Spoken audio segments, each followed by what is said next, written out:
Most guys who want to lose 20 to 40 pounds either cut carbs, they do crazy amounts of cardio, or they just do crash diets. Now, we don't do that, and we have a very high success rate with our clients. And in today's video, I will be going through an exact step-by-step game plan for the very first time. Now, I will be going through everything: calories, macros, fat loss, how it all works, how to make changes over time. And if you want to download this checklist that I'm going to be reviewing myself while making this video, you can grab it using the link below. Now, for example's sake, because everyone's body is different, we're going to be working with a 220-pound male. Now, the primary goal for this client is going to be fat loss. So this is exactly what I would do if we were going to be losing 20 to 40 pounds, as well as building muscle and retaining it long term. So now let's get into the nitty gritty on the macros, okay? So we want to set calories and macros, and the way that you want to do this, you take the body weight, 220 pounds in this case, and multiply it by 10 to 12. This will give us a calorie range of 2,200 to 2,400 calories. Now you may be asking, why 10 to 12? If this was a maintenance plan, meaning that we were going to maintain weight, I would multiply it by 13, 14, or 15, depending on activity level. And if you are doing a fat loss phase, you can just lower those numbers. This is a very easy way to get started with finding a calorie number. Now, you may want to take the more drastic approach and, or I should say precise approach, and you can use a calorie calculator. But I will tell you that 9 times out of 10, they're not the most spot on. In fact, this process that I'm using right now is not like bulletproof, okay? And that's because every person is different. Now, when you assign a calorie goal, people think it's as simple as just an equation. It really isn't. And the reason why is because there's so many different factors and hurdles that we as coaches have to work around. For example, appetite. Okay. Do you have a crazy high appetite, or do you find it really hard to eat a lot of food?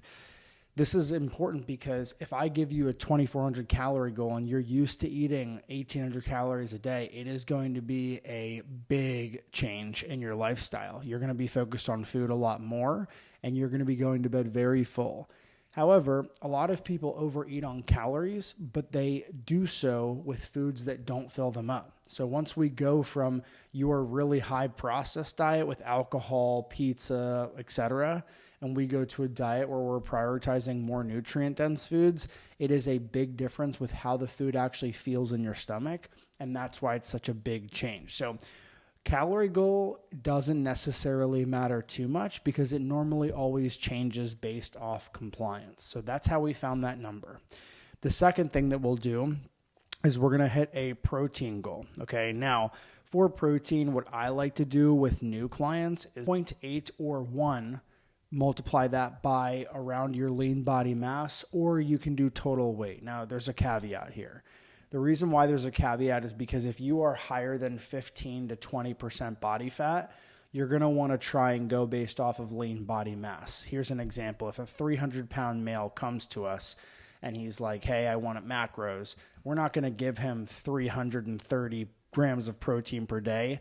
That would be way too high, and it wouldn't deliver any additional benefit by making his protein that high.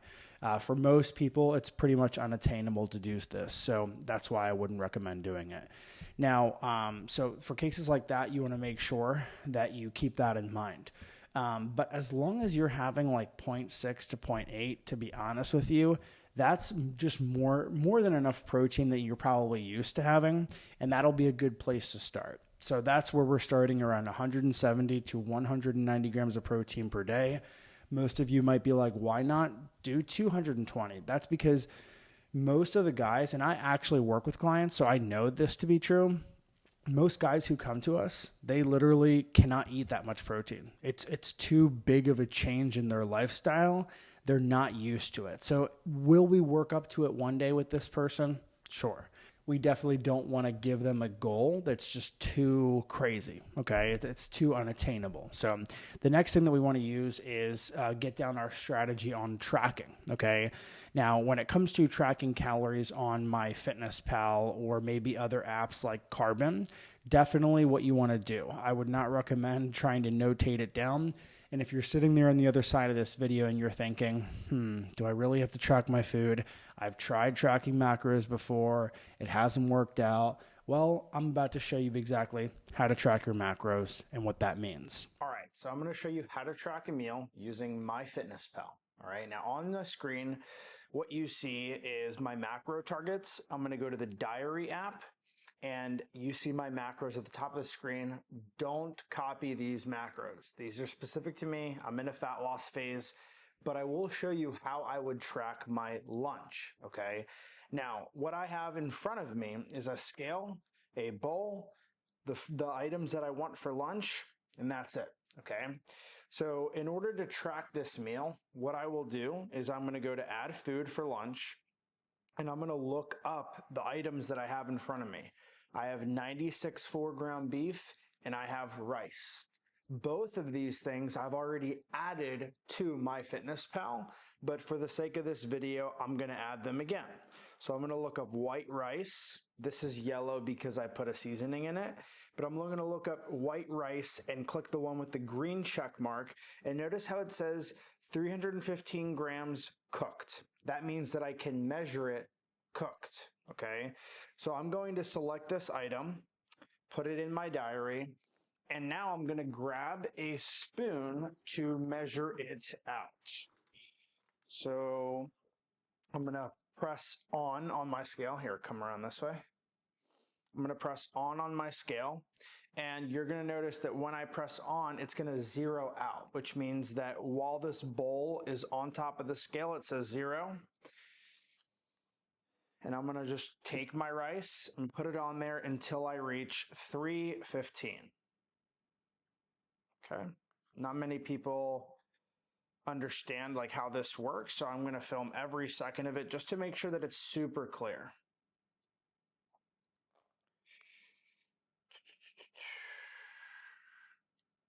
Okay, and we're getting pretty close there. And we are at about 317. That's okay. So same thing with my ground beef. I'm going to do the same exact thing. And I'm going to now add the ground beef to my MyFitnessPal diary. Okay. So I'm going to look up ground beef 96 for cooked. Okay. I'm going to look that up. Now, sometimes MyFitnessPal will not have the green check mark. That's why I'm using this example on purpose, okay? So what you can do is scan a barcode and get the raw version, okay? So this is what that would look like. I'm going to take the raw version of the same ground beef. I'm going to scan this barcode. MyFitnessPal has a scanner. So I'm going to scan this barcode just like this, and it's going to pop up right on my MyFitnessPal. So I'm going to take this serving size. It says 4 ounces. And since I'm going to be tracking 8 ounces, I'm just going to double the serving size, make it 2, and I'm going to click check. Okay. Now, the caveat with this is that now I'm measuring it cooked, which means that it's going to be a little bit lighter. So what I normally do is I take away 2 ounces. So since I tracked 8 raw, I will track 6 ounces cooked. And I'm going to change the unit, zero out the scale again, and I'm going to measure. And I'm going to place this on my bowl here. As you can see, I am making a mess. All right, and then we're getting close to 6. Okay. All right, and then now we are at 6 ounces, okay? So there, I have my lunch tracked here. Now, let's say that I want to add a condiment. What I would do is I would scan the barcode on the back of the condiment or look up the name of the condiment in full, find it on MyFitnessPal, and I would simply add in how many grams I added. And by doing that, I would just zero out the scale one more time, switch the units to grams, and then I would pour on the sauce. And that's exactly how I would track a meal on MyFitnessPal. And this meal would help me get closer to tracking my macros for the day. Now, the next thing that we'll focus on is the flexibility portion of everything. So we don't really want to think, okay, strict meal plan, because that just doesn't work long term. However, what you want to focus on is flexibility, and what that looks like is about an 80-20 split. 80% whole foods will accomplish all of really the nutritional goals, like in terms of micronutrients, vitamins, vegetables, all that stuff. You'll get pretty much everything that you need eating in that way. Now, there's so many people who focus too much on the seed oils, the sugar, the, processed foods. Okay. Everything that you get from the grocery store is processed to a certain point. So that rule doesn't make sense. Too, in terms of body composition, you can have low sugar diet or you could have a high sugar diet. It really doesn't make as big of a difference as you would think. I'm not promoting sugary foods or ultra processed foods like Pop-Tarts and stuff like that. However, I live in the real world. Our clients are grown-ass men. They are not going to just remove all these different things from their program from day one, okay? And honestly, it's not really my goal, because honestly, you want to make sure that you know how to include them rather than just say, oh, I'm going to, cut everything out cold turkey. So that's exactly what we want to focus on doing, is 80% clean, 20% whatever. And that allows you some flexibility to have alcohol when you want, or snacks here and there. Go out to dinner with your, family, or employees, or maybe even clients that you want to take out. So this allows you a little bit more flexibility. Now, how do we find the rest of the macros? Okay, so we have protein at 170 to 190, and our total calorie goal is 22 to 2400. For example's sake here, we are just going to be focusing on 2400 as the official calorie goal. Okay, so you're going to multiply 0.30 by the total calorie goal, and then you're going to divide by 9. And to get the carbohydrates, you're going to take the total calories from protein and fats, and you're going to be subtracting that from the total calories, which is 2400, and you're going to divide the remainder by 4. So you end up with your base set of macros right there. So the macro split that we came up with is 170 protein, 250 carbohydrates, and 80 grams of fat. Let's talk about training plan, okay? Now, training splits are a very hot topic because most people just follow push, pull, legs. Pushing movements, pulling movements, and obviously lower body movements. Now, splits, there's so many different ones, and what we focus on doing is finding fun splits that clients genuinely enjoy instead of just following the masses, okay? So when we start on movements for men, usually over the age of 35, 9 times out of 10, we'll actually start with machines. And this goes against the grain. And just so you know, machines are no better or worse than free weights. It's tension that we're creating within the muscle. And we can get stronger at machines just like we can with free weights. So it's definitely not something I would worry about if I were you. And in fact, I am a living, breathing example of the fact that machines definitely work. Most of the movements that I have in my program and that I've had for the last 6 years, all machine based, okay? I rarely do any free weights. Sometimes I'll do it for legs and maybe some arms, but I could still get away with getting the same results by using machines, okay? Now, when it comes to setting up your training properly, instead of picking the best split that a random influencer is doing, how we approach it is we make sure to check off each one of these variables. And this allows us to create unique splits for clients. And it's how we're able to make it easier for them to stick to something. Okay, so the first one is load.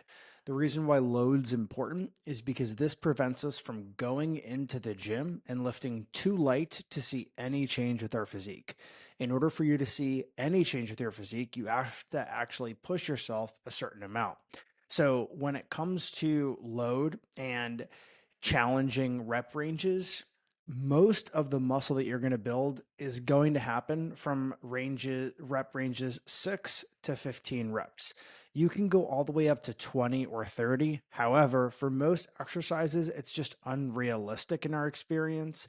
For example, you're not going to take a barbell squat and do 25 reps with it. Okay. For most people getting back into the gym, maybe they've had an injury, maybe they've have a fear of free weights. This is not going to be the best case scenario, okay, to come back to. Next, you have volume. How many sets per week should you do? What we really want to try and focus on is staying anywhere between 10 and 20 sets per week per body part.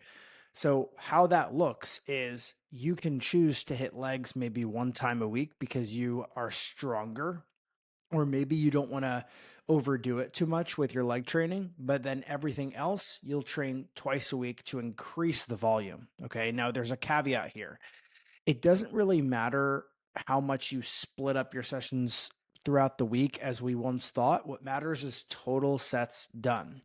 But what I will say is if you're used to doing a certain amount, splitting up the volume by doing 2 sessions per week where you're focused on body parts is usually a sweet spot for most of our clients. So, for example, if we're going to do 3 days in the gym, we'll do 3 full body days, or we'll do an upper, a lower, and then a full body.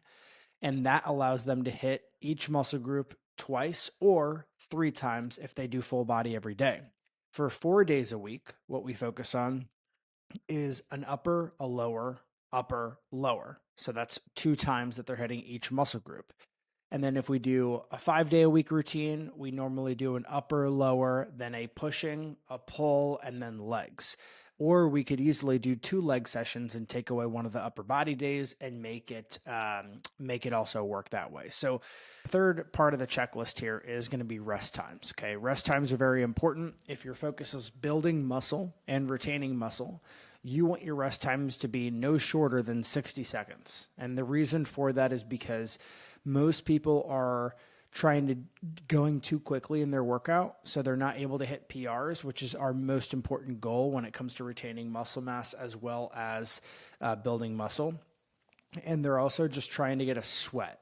When you go into the gym to lift weights, the purpose is not sweating. The purpose is not calorie burn. The purpose is breaking down muscle tissue. And if your rest times are way too short, you're not going to have the best ability to break down muscle tissue and lift the most weight that you possibly can. So keep that in mind. 60 to 90, maybe even 2 minutes is a sweet spot for most of our clients that get the best results. Exercise selection.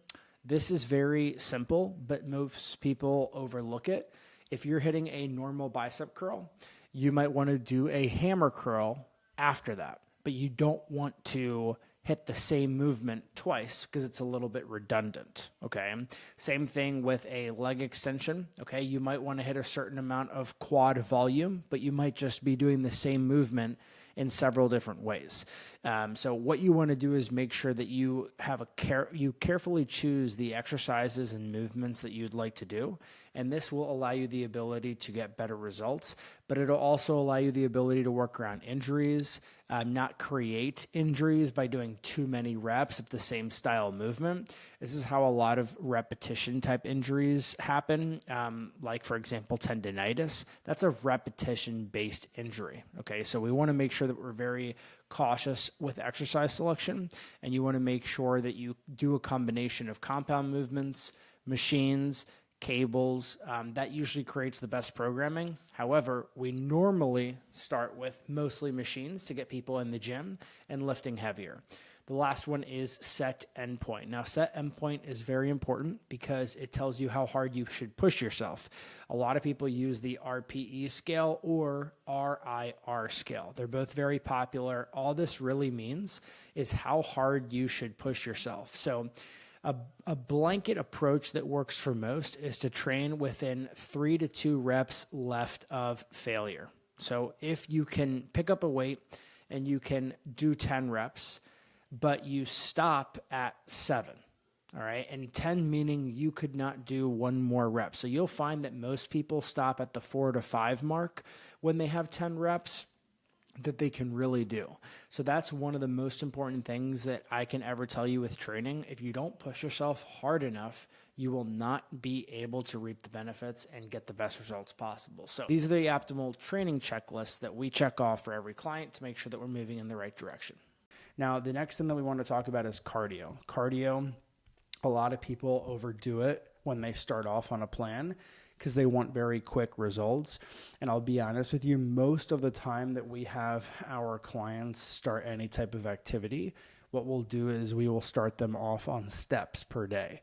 And sometimes we will put some post-workout cardio in their plan, and that allows them to ease into it a little bit. Now, in terms of steps, a cheat code that you can use is to simply take a look at your step goal per day, which you can use an Apple Watch, a Fitbit, or your phone to track, and add 4,000 to your normal average. So if your normal average is 2,000, which that's what it is for most people who work an office job or even work from home, we want to add 4,000 to that number and just start there, okay? Great ways to get in more steps is to park further away from any errands that you run. 1, 2, go on walks, 10-minute walks after every meal. Sometimes that can be overwhelming for people. So what I recommend too is before you start your workout, walk for 10 minutes. After your workout, walk for 10 minutes and then walk in between every set. You'll normally add about like 2,000 to 3,000 steps per day. And that is a good place to start that you can scale up over time. Any cardio that you want to start off with, you should be able to sustain long term. Okay, so if you're starting with F45 or Orange Theory or circuit-based workouts or something along those lines, you have to keep in mind that that is going to really take a toll on your knees, your back, your joints in general. And if you can't sustain that long-term eating very low calories, which is the direction that we're headed in eventually if we're going to be losing fat, then you shouldn't even start it. So that's one of my biggest concerns when people try and like overdo it. So that's exactly what we do with our clients. Now, step 4 of this entire process is recovery and lifestyle. If you think that at this point you should skip this, be my guest, but you will be leaving 55% of your results on the fucking table. The reason why that's an actual stat is because they've done several studies that show the difference between people who get 5.5 hours of sleep and above 8. Obviously, above 8 is a stretch for most people, especially if you're raising a kid, balancing multiple jobs. I get that. I'm not here to tell you that you should get 8 hours of sleep a night.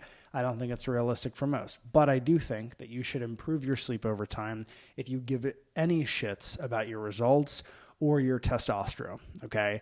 Now, I usually recommend around 7 hours a night, and one of the things that we do with all of our clients is we will focus on removing screen time around 1 hour before bed. Not many people know this, but when you watch TV in your room, it basically tricks your brain into thinking that it's daytime. So it prevents you from getting sleepy for a lot of people, and it also prevents you from having quality sleep.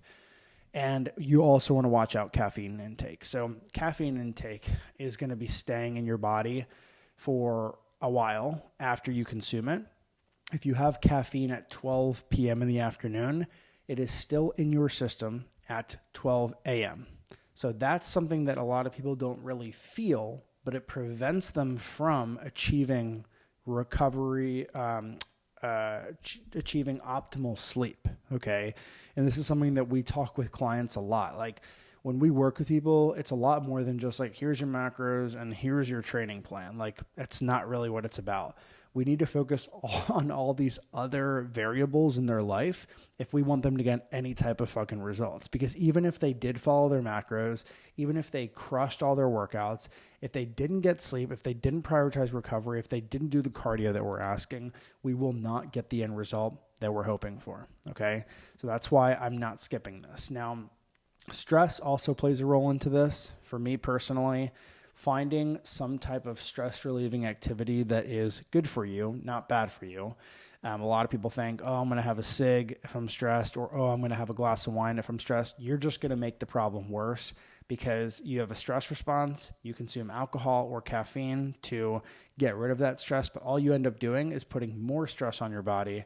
You decrease the amount of sleep that you're getting, quality sleep that you're getting, and then the whole cycle just kind of repeats itself, okay? So you got to stop that cycle because it's a very vicious cycle that doesn't do you any good. It only makes you more stressed as a person. But walking, journaling, lifting, finding a way to kind of let loose is a great way to just make sure that you are improving things over time.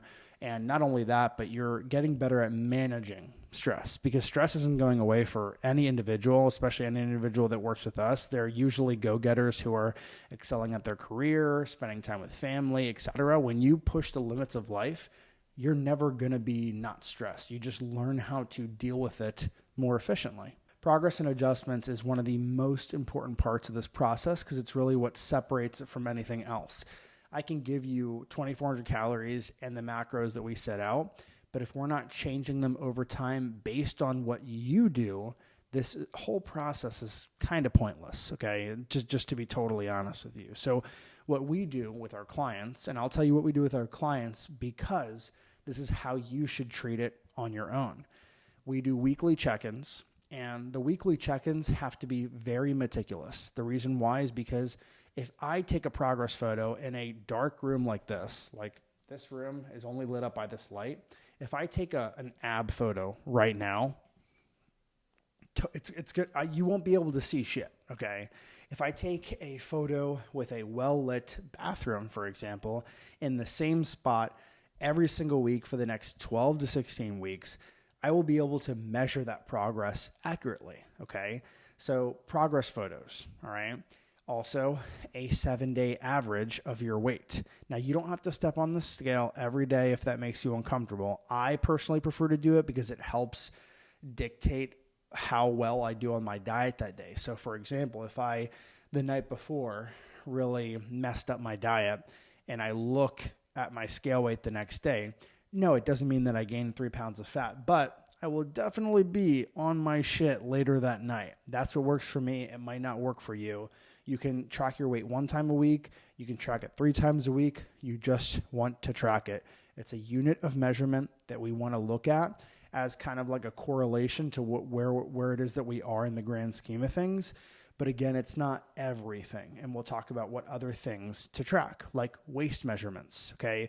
You might not lose a single pound on the scale because you're building muscle at the same time. However, you might be losing inches off your waist, your arms. You might be losing inches off your, trunk. There's so many different things that you can track, and I recommend tracking them because when you look at your progress every single week, you do not want to be disappointed. You want to ensure that you have done everything that you can to appreciate the good changes that are happening. So if you don't have a scale win to celebrate, you have a non-scale victory that you can celebrate, and that's what makes a dramatic difference in people's ability to succeed long-term. For me, if I was just focused on scale weight the last 8 years of my fitness journey, I would have been fucking pissed, okay? I would have been pissed all the time. That's because for the last several years, I've been around the same weight of around 200 pounds, okay? But my body composition has changed over time, and I look much leaner now at 200 pounds than I did 6 years ago at 200 pounds. And that's what I get excited about. So again, you have to look at all the context that you have and go based off of that. Also want to make sure that you're monitoring your energy, hunger, and strength levels, okay? During a fat loss phase, it is normal to get hungrier. It is normal to have a low drop in energy. It is very normal for your strength levels to drop around the 2 to 3 month mark, okay? So what I would focus on doing during this time is I would make sure that you're having plenty of vegetables. You're having satiating carbohydrates, which means that they're carbohydrates that make you feel more full. For example, if you have a croissant and you have potatoes, they're going to be very different in how full they make you feel. And one last thing that I will say is that you don't want to just follow the macros and expect your weight to fall every single week. Sometimes it might take 2 weeks to see a change from changing your macros. And I mean change on the scale, change in how you feel with your clothing. The fat loss phase, I would personally do 12 to 16 week periods and then reevaluate if you want to continue digging deeper on that fat loss phase. Okay. I can tell you that if you're 220 pounds, 20 pounds should be achievable in around 16 weeks or so in a sustainable fashion. You could also speed it up a little bit. Like if you started your calorie deficit at around 2,100 calories or even 2,000, you can 100% lose weight faster. However, you're going to be dealing with more hunger, more satiety issues, and it's going to be a little bit worse on your energy. Okay, so that's something that you have to keep in mind. But again, if you're not seeing a change for more than 2 weeks, that's when I would make a change to the macros. Now that we've discussed, what you do to lose the fat, the 20 to 40 pounds. Okay, so let's fast forward a little bit. You've gone through the cut. You've lost 25 plus pounds. Maybe you haven't hit 40 yet, but you've decided, okay, now I'm starting to feel the effects of dieting. I'm starting to feel my energy low. I'm starting to feel that I don't have as much strength in the gym, and you're happy with your progress, okay? This phase is a lot like gambling, okay? You want to cash in your chips while you're ahead. Otherwise, you run the risk of gaining the 25 pounds back. So when we coach our clients through this process, and I have several examples that I can reference to support that this does work. For example, our client Lamar, who's been with us for several years, went through a fat loss phase, went through a phase where we're getting him used to more food, and that's exactly the next step after the fat loss phase. You see, most people fail because they don't know what comes after they lose the 25 pounds. And I told you in this video, I'm giving you every single thing. So after the fat loss phase, you want to do what's called a reverse diet. Okay, reverse diet is basically exactly as it sounds, but you want to approach it in a way it's very strategic, because after you find your desired weight that you want to stop doing this fat loss phase, you're going to add around 250 calories from where you're currently at. So let's say that you finish the fat loss phase at 2,000 calories. After making all your adjustments and everything, you're going to increase that to around 2,250 calories. And the reason why you're doing that is because what you're trying to do is take your body out of a calorie deficit and put it at maintenance. And why they call it a reverse diet is because we want to reverse some of the negative effects that have been happening over the last 3 to 4 months while you've been dieting. So phase 1 is the fat loss phase. Phase 2 would be to do a reverse diet for the same amount of time that you did a fat loss phase. So if you dieted for 3 months, you're going to reverse diet for 3 months. And what you want to do week after week is reestablish and see where it is that you're at and increase calories again if your body's staying the same. Now, after you've done that phase, you've basically reset your body fat set point. And what this means is that you've lost 25 plus pounds at this point, and now your body's getting used to more food. So now it's a lot harder to go backwards and gain the weight back now that you're used to eating a lot of food and you feel full. So that's one of the biggest things that we've set out to accomplish in this entire journey, is not only losing the 20 to 30 pounds or so, but it's getting your body used to a good amount of food while you're at that lower body weight. And if you're not 100% happy, that's okay. You have the rest of your life to repeat this process again until you get there. I used to be 240 pounds. Now I'm sitting at around 200 pounds, and I wouldn't have gotten here if I didn't do several iterations of this over the years. And it not only allowed it to make it more sustainable for me, but it allowed me to really retain a lot of muscle tissue and keep my body fat relatively low. You can do this too. I've done this with hundreds of different men, okay? Lawyers, doctors, salesmen. Doesn't matter what career path you're in, it's about customizing the approach to you. I hope you enjoyed this video. I hope that it was very helpful. If you want to check out more videos from me on my page, feel free to click this playlist below. It is my fat loss trainings playlist, and it's a great place to continue watching more videos to help you get to your goal. So have a great rest of your day, and thanks for watching.